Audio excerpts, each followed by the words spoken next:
안녕하세요. 생물 테러 발생 시 신속한 대응을 위해 안전하게 검체를 채취하고 포장하는 것은 매우 중요한 일인데요. 이번 영상에서는 검체 포장 및 이송 방법에 대해 알아보도록 하겠습니다. 임상에서 채취된 생물 테러 감염병 검체는 감염성 물질에 해당하며 생물학적 위해도에 따라 카테고리 A와 B로 구분되는데요. 지금부터 감염성 물질의 정의와 그 분류에 대해 알아보겠습니다. 먼저 감염성 물질이란 병원체를 보유한 것으로 추정되는 물질 또는 병원체를 보유한 물질을 의미하며 배양체나 검체 등의 형태로 존재합니다. 이해를 돕기 위해 병원체, 배양체, 검체에 대한 용어 정의를 먼저 살펴보겠습니다. 병원체에는 사람, 동물, 식물 등의 생물체에 질병을 일으킬 수 있는 미생물을 의미하는데요. 박테리아, 바이러스, 리케치아, 기생충, 곰팡이, 프리온 등이 이에 해당하고 유전자 변형 미생물도 병원체에 포함됩니다. 배양체는 병원체 증식을 목적으로 한 미생물의 배양 결과물이며 배지나 동물에서 병원체를 의도적으로 증식하는 방법으로 만들어진 병원체의 농축물을 의미합니다. 검체는 질병 진단, 조사 및 연구, 치료 및 예방 등의 목적으로 사람, 동물로부터 직접 채취된 물질이나 산물 등의 시료를 말하는데요. 검체의 예로는 배설물, 분비물, 혈액과 체액, 조직, 인체 일부 등을 면봉으로 채취하거나 보존하게 보관한 조직 등이 있습니다. 배양물과 마찬가지로 검체에 사람이나 동물에게 질병을 일으킬 수 있는 병원체가 포함되어 있으면 검체도 감염성 물질로 정의합니다. 그렇다면 병원체를 배양한 배양체와 환자의 검체가 모두 감염성 물질에 포함될 때 이 두 물질의 위해도 또한 같을까요? 바이러스 배양액과 식중독 의심 환자의 검체를 비교해 살펴보겠습니다. 바이러스 배양액의 경우 감염 시 증세가 매우 심각하거나 생명에 치명적이고 치료가 어려울 수 있지만 식중독 의심 환자 검체의 경우에는 감염이 돼도 증세가 심각하지 않고 치료가 비교적 용이합니다. 또한 바이러스 배양액은 병원체가 고농도로 농축돼 있어 소량에 노출되더라도 감염의 위험이 높지만 검체는 포함되어 있는 바이러스의 농도가 낮아 병원체에 노출되더라도 감염의 위험이 상대적으로 낮습니다. 이렇듯 감염성 물질은 위해 정도에 따라 분류하여 구분하고 위해도에 맞는 적절한 취급이 필요합니다. 지금 보이는 이 표는 감염성 물질을 안전하게 포장하고 수송하기 위해 우선적으로 고려돼야 하는 생물학적 위해도에 따라 감염성 물질을 분류해 놓은 절차도입니다. 유엔은 위험물 수송에 관한 권고에서 위험물을 9개 등급으로 구분하여 제시하고 있습니다. 9개 등급 중 등급 6은 독소와 감염성 물질로 분류되는데요. 6.1은 독소, 6.2는 감염성 물질로 구분됩니다. 6.2의 감염성 물질은 물질의 구성, 병원체의 형태, 유해성 및 심각성에 따라 다시 카테고리 A와 B로 나뉘는데요. 유엔은 카테고리 A와 B에 대해 고유의 유엔 번호를 부여하고 수송할 때는 각각의 선정명을 표기하도록 하고 있습니다. 지금부터는 등급 6.2의 감염성 물질에 해당하는 카테고리 A와 B에 대해 조금 더 자세히 살펴보겠습니다. 카테고리 A는 수송 과정 중 포장 외부로 유출되어 사람이나 동물에게 물리적인 접촉이 발생한 경우 치명적인 질병 혹은 영구적 장애를 유발할 수 있는 병원체를 포함하거나 그러한 병원체를 포함한 것으로 의심되는 감염성 미생물 배양체 또는 검체를 의미합니다. 카테고리 B는 사람과 동물에게 감염을 일으킬 수 있지만 카테고리 A에 해당하지 않는 병원체를 포함하고 있거나 그러한 병원체를 포함하는 것으로 의심되는 검체 등의 감염성 물질을 말합니다. 앞서 감염성 물질의 정의와 그 분류에 대해 살펴보았는데요. 지금부터는 감염성 물질의 포장과 표식 방법에 대해 알아보겠습니다. 감염성 물질을 수송할 때에는 국제 기준과 생물학적 위해도에 따른 포장 및 표식 기준에 따라 안전하게 포장해야 하고 적합한 개인 보호구를 착용해야 합니다. 이제 카테고리 A와 B의 감염성 물질의 포장 물품을 살펴보겠습니다. 1차 용기는 누수 방지 용기로 수송 과정에서 임의의 충격에 의한 파손을 막기 위해 견고한 용기를 사용하고 감염성 물질에 직접 닿는 용기이기 때문에 방수가 가능한 용기를 사용해야 합니다. 또한 스크류캡 등의 마개로 밀봉하여 내용물의 유출을 방지해야 합니다. 2차 용기는 1차 용기를 보호하고 파손을 방지하기 위해 내구성이 뛰어나야 하고 방수와 누수 방지 기능으로 영하 40도에서 영상 55도 범위의 온도와 95kPa 이상의 압력 차이에서 발생되는 내부 압력을 견딜 수 있는 안전성이 입증된 용기를 사용해야 합니다. 3차 용기는 2차 안전 수송 용기를 담는 최종 외곽 포장 용기로 수송 중 외부의 물리적 충격을 견딜 수 있도록 제작되어야 하며 항공으로 운송되는 감염성 물질의 3차 포장 용기는 반드시 내구성 있는 견고한 용기를 사용해야 합니다. 단 카테고리 A는 유엔에서 제시한 기준에 적합한 안정성 검사를 받은 3차 포장 용기 제조 구역이 표기된 용기를 사용해야 합니다. 흡수제는 1차 용기와 2차 안전 수송 용기 사이에 포함되는 내용물로서 1차 용기 파손 시 감염성 물질을 흡수할 수 있는 재질을 사용합니다. 충격 완화제는 1차 용기와 2차 안전 수송 용기 사이, 2차 안전 수송 용기와 3차 포장 용기 사이 공간에 들어가는 내용물로 수송 시 물리적 충격을 완화시킬 수 있는 재질을 사용합니다.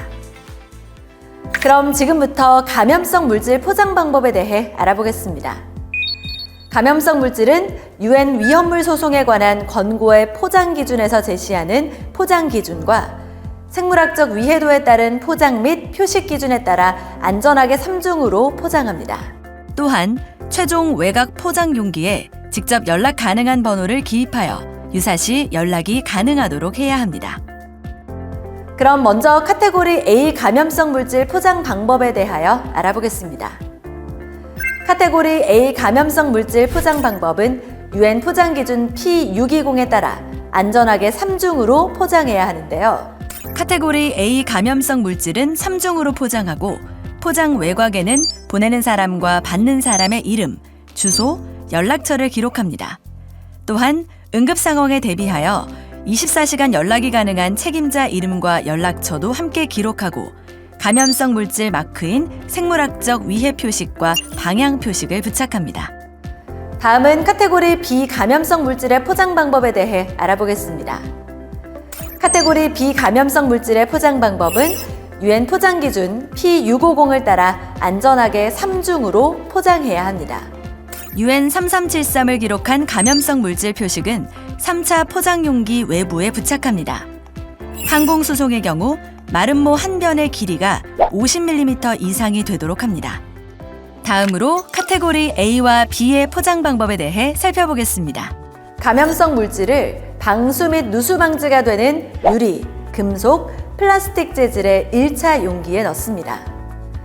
카테고리 A의 경우 포장 가능한 감염성 물질의 최대 부피가 50ml이며 최대 무게는 50g입니다. 카테고리 B의 포장 가능한 최대 부피는 1L이며 최대 무게는 1kg입니다. 이후 1차 용기의 외부를 반드시 의료용 소독제를 사용하여 소독합니다. 1차 용기는 충분한 양의 흡수제로 감싼 후 마개가 위쪽으로 향하도록 하여 2차 안전 수송 용기에 넣고 방수 및 누수 방지를 위해 스크류캡 등과 같이 오링이 포함된 견고한 마개로 닫습니다. 이후 1차 용기 내 감염성 물질의 양을 모두 흡수할 수 있는 흡수제를 충분히 넣어 유출 가능성을 최소화합니다. 3차 포장 용기 안에 수송 중 발생할 수 있는 외부 충격을 감소시키기 위해 에어 비닐과 같은 충격 완화제를 넣고 2차 안전 수송 용기는 흔들리지 않도록 고정합니다. 검체 의뢰서 등의 감염성 물질 정보는 2차 안전 수송 용기와 3차 포장 용기 사이에 넣습니다. 필요한 경우 감염성 물질의 내용 및 용량을 2차 안전 수송 용기 표면에 부착합니다. 가장 바깥쪽의 포장 용기인 3차 포장 용기는 각 단면이 최소 10cm 이상인지 확인합니다. 3중 안전 포장이 완료된 수송 용기는 최대 부피는 카테고리 A의 경우 4L 또는 무게 4kg을 초과할 수 없습니다. 카테고리 B의 경우는 부피 20리터 또는 무게 20kg을 초과할 수 없습니다. 감염성 물질의 방향 표식과 표기까지 마쳤다면 이제 냉매 포장에 대해 알아볼까요? 감염성 물질 수송 시에는 저온 환경을 유지하기 위해 얼음 아이스팩, 드라이 아이스 등과 같은 냉매제를 사용하는데요. 냉매제를 담는 용기는 스티로폼 박스와 같이 수송 환경을 저온으로 유지할 수 있는 용기를 사용해야 합니다. 임상 검체 검사기관은 발생 지역의 보건환경연구원 또는 가장 가까운 보건환경연구원 등에서 진행됩니다. 이제 환경검체를 포장하고 표식하는 방법에 대해 알아보겠습니다. 환경검체는 이동 시 병원체 및 검체가 외부로 유출되지 않도록 용기에 담아 밀폐하여 포장하며 운송 중 안전성을 고려하여 3중으로 포장하는 것이 원칙인데요. 그럼 지금부터 환경검체 포장 방법에 대해 조금 더 자세히 살펴보겠습니다. 먼저 채취한 검체를 멸균된 스크류 캡트 튜브나 지퍼백에 넣고 겉면에 검체 정보를 기재합니다. 그 다음 검체 용기를 안전하게 밀봉하거나 에어캡으로 감싼 후 2차 용기에 넣습니다. 2차 용기는 0.5% 차하염소산 나트륨으로 제독한 후 3차 용기에 넣습니다. 3차 포장 용기에는 아래와 같은 내용을 표기해 주시면 됩니다. 이후 검체 의뢰서를 작성한 후 검사기관에 정밀 검사를 의뢰합니다. 이제 검체의 안전한 수송 방법에 대해 알아보겠습니다. 질병관리청은 안전한 검체 수송을 위해 UN 권고사항과 WHO 가이드 등의 국제 규정, 국내법과 국내 감염성 물질 수송 현안을 반영한 감염성 물질 안전 수송 지침을 발간하여 안내하고 있는데요. 지금부터 3중으로 포장한 감염성 물질을 안전하게 수송하는 방법에 대해 알아보겠습니다. 먼저 카테고리 A를 수송하는 경우는 직접 차량을 이용하여 이동하거나 전문 수송업체에 위탁하여 수송합니다. 검체 유실의 우려가 있고 일반 시민에게 노출될 경우 심각한 위험을 야기할 수 있는 우편 이송이나 대중교통 이송은 국민 보건과 안전상의 이유로 권고하지 않습니다. 카테고리 B는 검체가 안전하게 3중 포장되었다는 전제하에 4가지 방법으로 수송할 수 있는데요. 특히 대중교통 이용 시에는 해당 교통수단 법률 규정을 잘 확인하고 적합한 방법으로 수송해야 합니다. 차량을 이용하여 직접 수송하는 경우 감염성 물질을 화물칸에 비치하여 흔들리지 않도록 고정합니다. 필요한 경우 감염성 물질의 식원장치 등 유실이나 도난, 유출 등에 대한 예방 조치를 취해야 합니다. 수송 차량 내에는 만일의 경우를 대비하여 보호복, 마스크, 일회용 장갑 등의 개인 보호구가 비치되어야 하고 소독제, 의료 폐기물 전용 용기 등의 오염 처리 용품이나 비상용 생물학적 유출물 처리함이 준비되어 있어야 합니다. 전문 수송업체에 수송을 위탁하는 경우라면 수송하는 기관의 내부 규정을 확인하고 수송하는 사람에게 위탁하려는 물품이 감염성 물질임을 알립니다. 다음은 환경 검체 수송 방법입니다. 생물테러 사건 또는 의심 사건 발생 시 관할 지역 보건소에서 검체를 인근 검사기관으로 신속하게 이송해야 하는데요. 다중 탐지 키트 결과에 따라 검체를 검사하는 기관은 아래와 같습니다. 다중 탐지 키트에서 탄저, 패스트, 야토, 두창 스트립의 의심 밴드가 확인되거나 의심 밴드가 확인되진 않았지만 정밀 검사가 필요한 경우 발생 지역에서 가장 가까운 보건환경연구원 등 검사가 가능한 기관으로 이송해야 합니다. 다중 탐지 키트에서 보툴리눔 독소, 리신, 황색포도 알규균, B형 장독소 스트립의 의심 밴드가 확인된 경우라면 질병관리청으로 이송합니다. 이번 시간에는 생물테러 발생 또는 의심 사건 발생 시 검체 이송 방법에 대해 알아봤는데요.